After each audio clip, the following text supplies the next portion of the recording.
Every second of every day, an average of 5 airplanes are taking off or landing somewhere in these United States.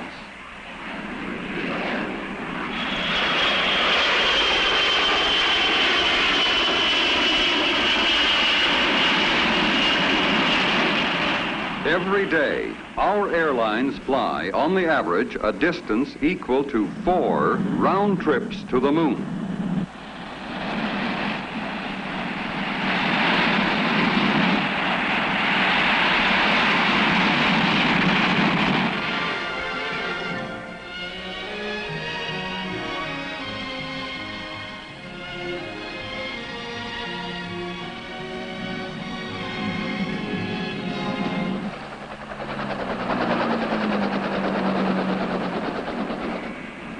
Air cargo aircraft annually carry 500 million pounds of freight in and out of one large airport.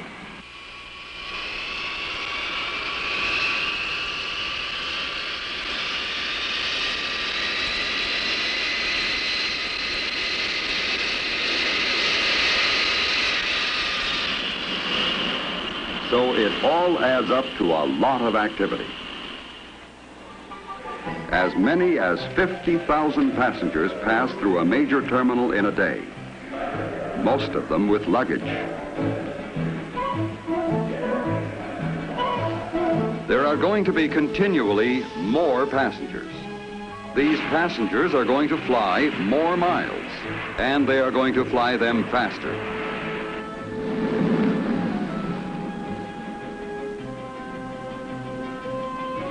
For the airlines to set up fast schedules and then meet them requires more than the raw speed of the jets. For you to have breakfast in New York and then be in Los Angeles in time for a second breakfast involves a lot more than the flying time from coast to coast. That is the reason for all the changes in facilities, equipment, and techniques you are always seeing at airports. And for the constant improvements being made behind the scenes that you don't see, but from which you benefit as a passenger.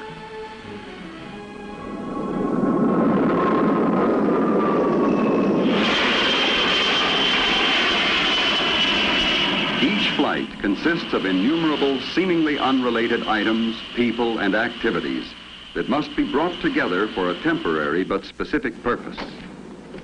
How is it possible to coordinate all that is required for a flight? For flight after flight, day after day, and still to include provision for last-minute changes? May I help you? I'm booked for 7:30. Is there any chance of getting out earlier? Be glad to check for you, Mr. Thompson. Hello. Do we have any space on Flight 210 to Los Angeles? Thank you. I can book you on a 3 o'clock departure for Los Angeles, sir. Oh, good. All right, sir. Check your bag.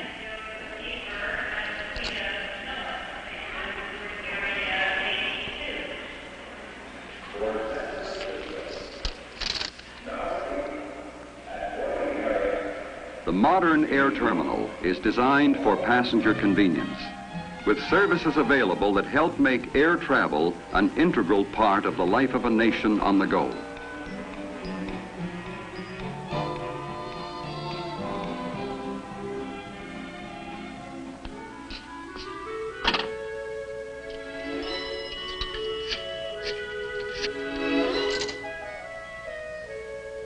This is a credit card call.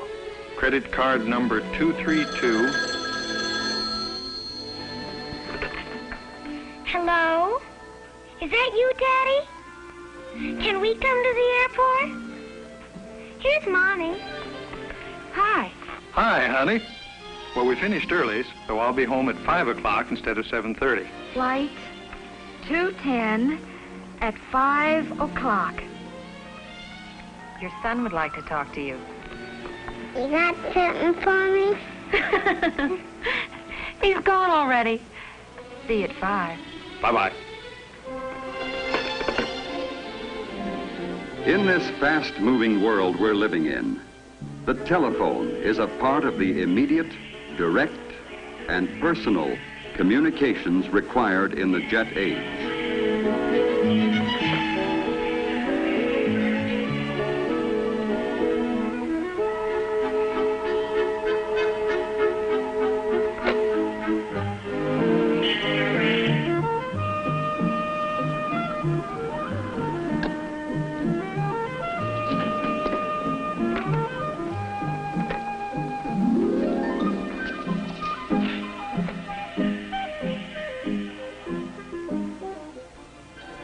And so many kinds of information are transmitted over communication lines. For instance, The weather in Phoenix is clear and the temperature 76 degrees.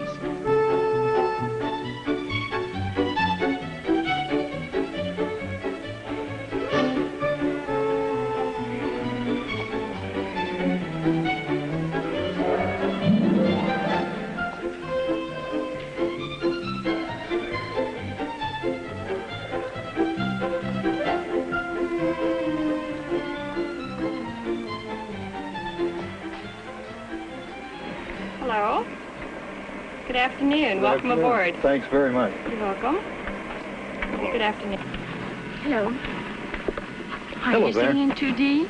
Yes, 2D. Take your coat, okay? And your briefcase goes Thanks. under the seat. Right. Okay? most of the communications at an airport are not by passengers, but for passengers by airline personnel.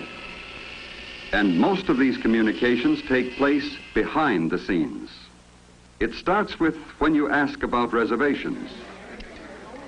Your call may be to a centralized reservations office, which serves many cities, where it goes to the first available agent in the order in which it is received. For example, in making a reservation, you could dial a local airline reservations number in Washington, D.C., but telephone equipment would automatically switch your call to the airline's reservation center, such as this one in Charlotte, North Carolina. Here, the agent has immediate access to all required information and can make your reservation immediately. Or you may dial a local number in your city, talk to an agent in a local ticket office, and that agent will check with his airline's reservation center, which may be from a few miles to the length of the continent away. Telephones and telephone lines play an important part in making airline reservations. The airlines use high-speed computers to keep a record of future reservations. Your call is probably one of 10,000 to come into a reservation center that day. But the combination of computers and high-speed communications will give you an immediate answer. Another method. If you were to stop into a ticket office for flight information, say to Chicago or New York, or even around the world, the agent would put your request for a reservation into a console, which transmits it over the telephone lines to a centralized office.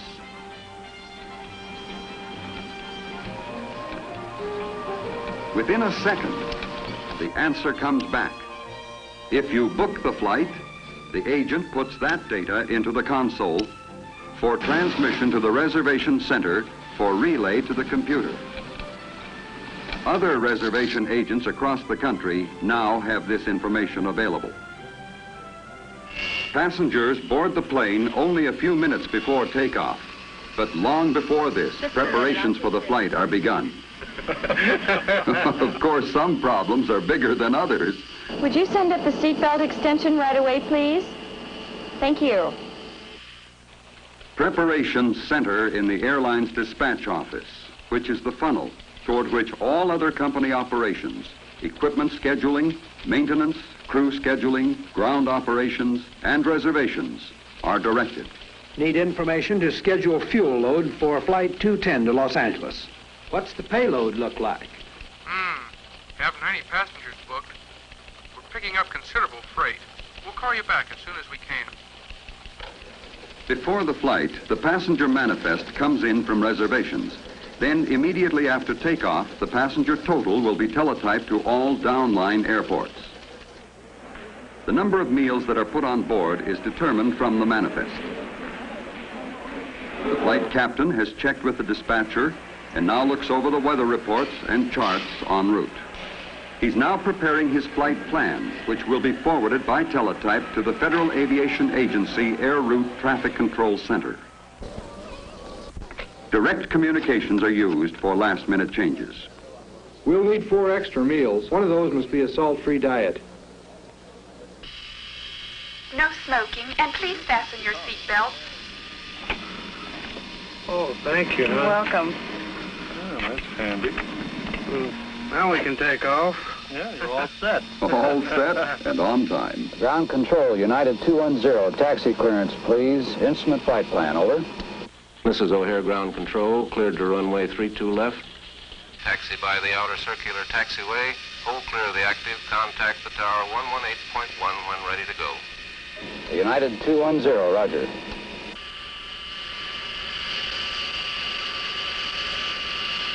Flight 210, this is the tower. Have your air traffic control clearance. Are you ready to copy? United 210, go ahead. During the taxi run, the tower has checked by direct line to air traffic control for confirmation of the clearance filed by the pilot. This clearance specifies the exact route to be followed after takeoff. O'Hare Tower, United 210, ready for takeoff. Runway 32 left, go ahead. Roger, United 210, cleared for takeoff. United 210, roger.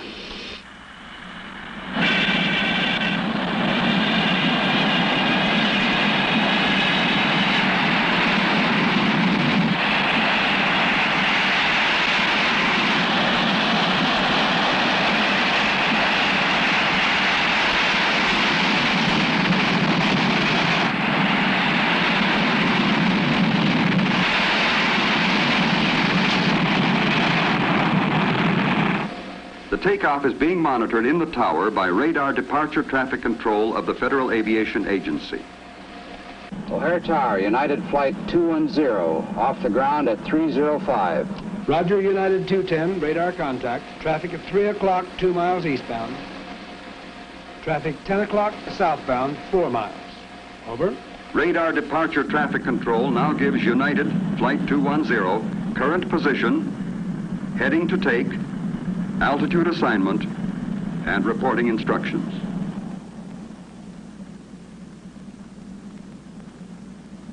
Report leaving 12,000. Change to air traffic control frequency 132.7. Roger, United 210, now leaving 12,000, changing to 132.7. The FAA Air Route Traffic Control Center is now monitoring Flight 210 on radar. Air traffic control, United 210, leaving 13,000, heading 258 degrees. Roger, 210. Continue on course, climb to flight level 39,000. Report passing Cedar Rapids. The airlines could not operate as they do without the many means of communications, much of which is supplied by the telephone companies.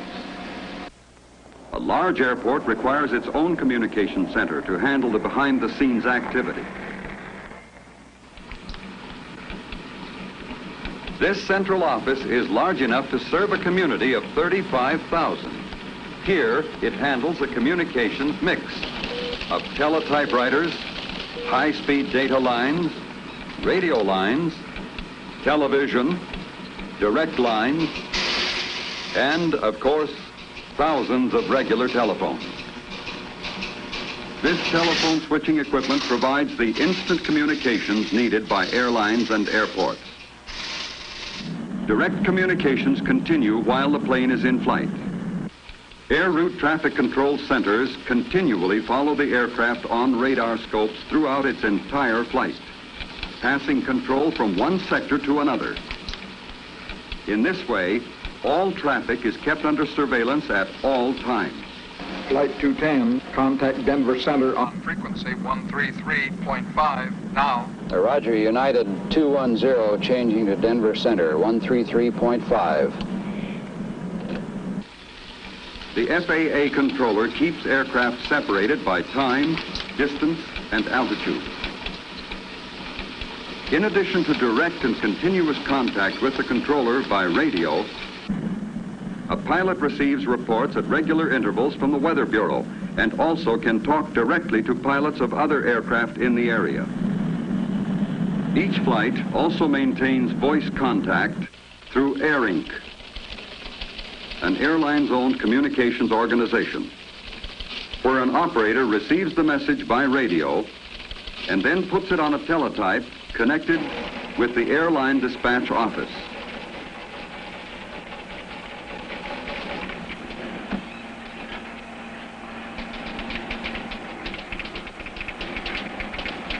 The information is entered on a flight progress chart and put into a computer where it is available for reservations and information agents throughout the airline system.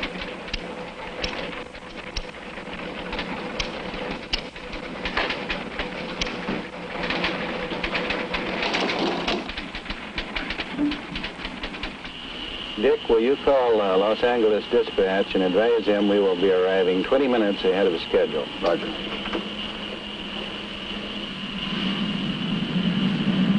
At Air Inc., a connection can be made for direct communication between the aircraft and the dispatch office.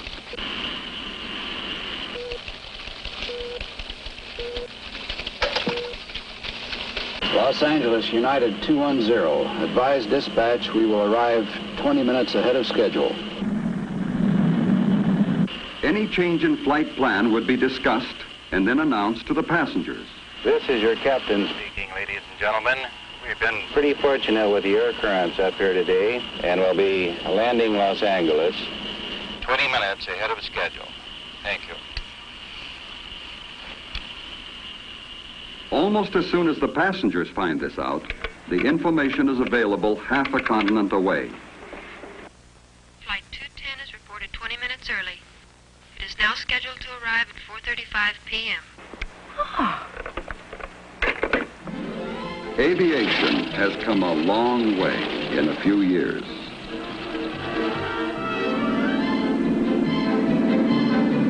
And communications also have come a long way in a few years.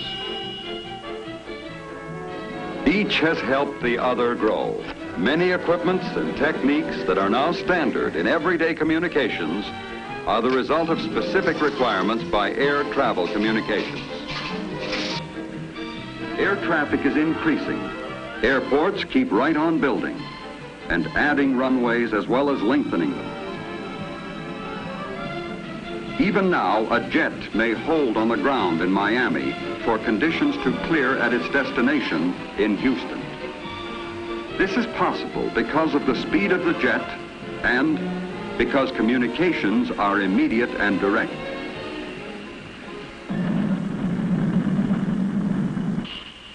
Gear down, banner check. Los Angeles approach United 210, outer marker inbound. Roger, 210, cleared to land. United 210, clear to land.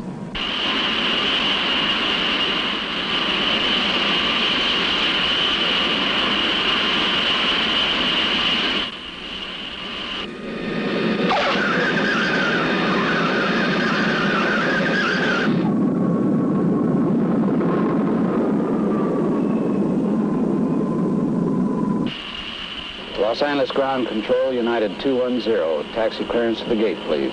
United Flight 210, turn right at the first high-speed taxiway. Clear the gate 72.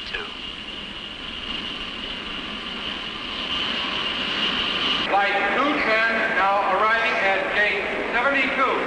Is that Daddy? Yes. Come on, children. When you fly, there's a lot of talk by a lot of people about your trip. When you make a reservation, you are provided with immediate information as to the status of your flight. As a passenger, it's just a matter of boarding the plane and enjoying the trip. While in the air, your aircraft is in constant touch with many sources of information. This is all because, along with your reservation, you also reserve the benefits of modern communications.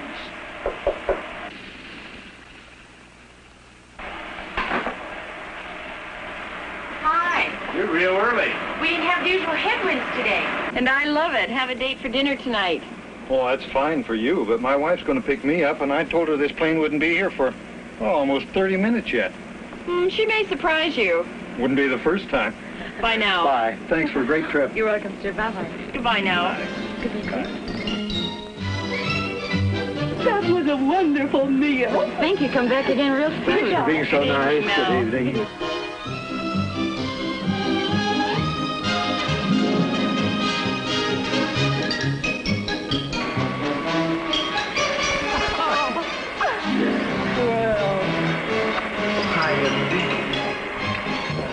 But this is great. How'd you know the plane was going to be early? I phoned.